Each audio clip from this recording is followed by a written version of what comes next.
आशा करता हूं आप सब बहुत अच्छे होंगे। मेरा नाम है सिद्धांत अग्निहोत्री। स्टडी ग्लोस पे आपका बहुत बहुत स्वागत है। कल शानदार लाइव क्लास हुई दोस्तों। अभी इसी वक्त कोर्स अवेल करिए वरना डिस्काउंट खत्म हो जाएगा जो आपको मिल रहा है। लाइव क्लास कल शुरू होगी रिकॉर्डेड फॉर्म में भी।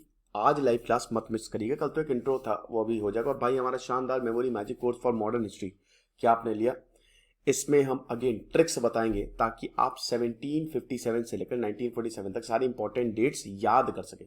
और ये वर्ल्ड रिकॉर्ड होल्डर प्रतीक बडोला बताएंगे क्यों उसका कोर्स बहुत अच्छा रहा था। तो अभी इसी वक्त अवेल करें कोर्स को। तो यार हम बात करेंगे भारत के जो नेबरहुड है, भारत का जो पड़ोसी है, वो इतना ज्यादा परेशान क्यों है। देखिए, अगर हम बात करते हैं तो ये दिक्कत है, ठीक है, बहुत ज्यादा दिक्कत कर रहा है। अब वीक सरकार, वीकर इकोनॉमी, ये सब कुछ भारत के पड़ोसियों को दर्द दे रहा है। हम यहां पे बात करेंगे पहले पाकिस्तान की, एक एक करके सबकी बात करेंगे। तो अगर पाकिस्तान की बात करें तो पॉलिटिकल क्राइसिस के साथ साथ वहां पे सीवियर इकोनॉमिक क्राइसिस है, आपको पता है, बहुत ज्यादा मुश्किल है। और अभी 18 महीने, 1.5 साल है इलेक्शंस के लिए। बायलेटरल रिलेशंस अमेरिका के साथ ऑल टाइम लो पे है। पाकिस्तान मिलिट्री और अफगान तालिबान सामने खड़े हैं, कभी भी युद्ध हो सकता है।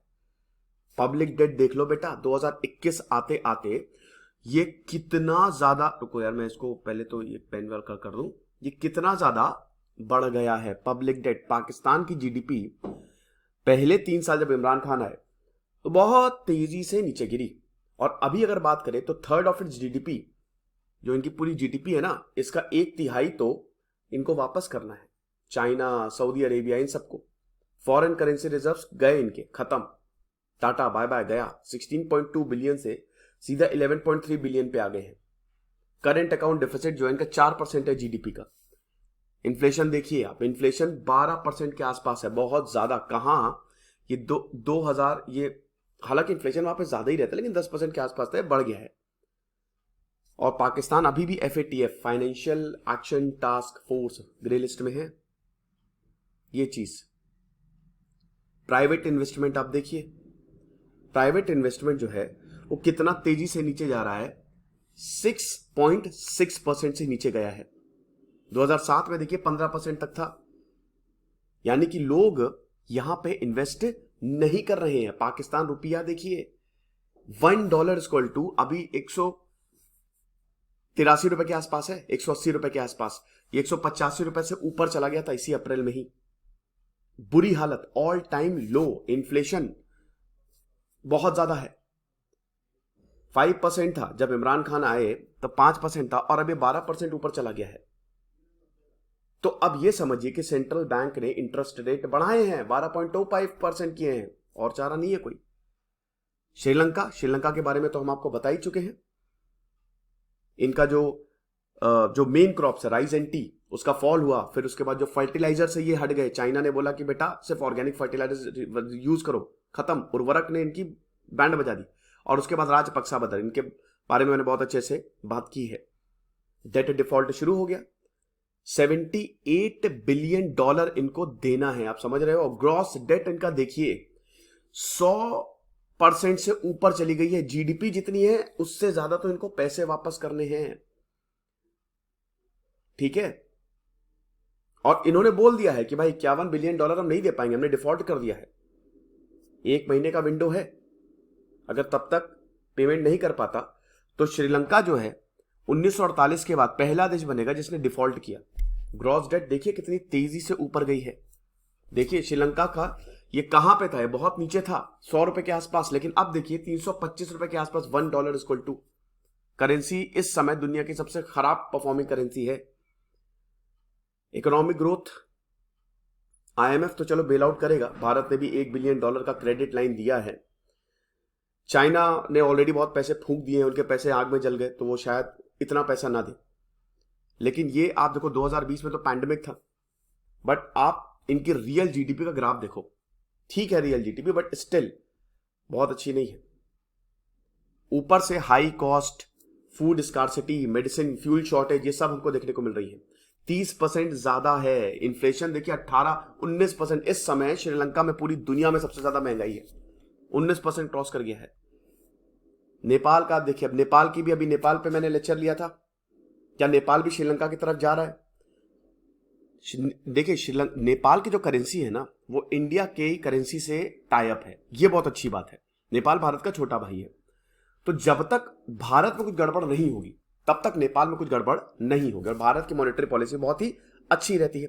बट स्टिल आप देखिए, नेपाल का जो रिजर्व है मर्चेंडाइज इंपोर्ट से जो है, आप देखिए 18 पॉइंट, मतलब अभी 2022 में ये सबसे लोएस्ट 7.4 पे है, ये 7.4% पे। फॉरेक्स रिजर्व्स अगर बात करें, मतलब ये नेपाल राष्ट्र बैंक का ही ये है, तो आप देखिए कि इनका जो रिजर्व्स है वो कितनी तेजी से नीचे गिरा है। इन्फ्लेशन देखिए, इन्फ्लेशन 6% से ऊपर। टाइम्स ऑफ इंडिया का बहुत ही शानदार, मैं आपको हमेशा बताता हूँ, बहुत सबसे बेस्ट न्यूज़पेपर है। वैसे मैंने बहुत सारे न्यूज़पेपर पढ़ता हूँ, लेकिन इनका मुझे बहुत बढ़िया लगता है।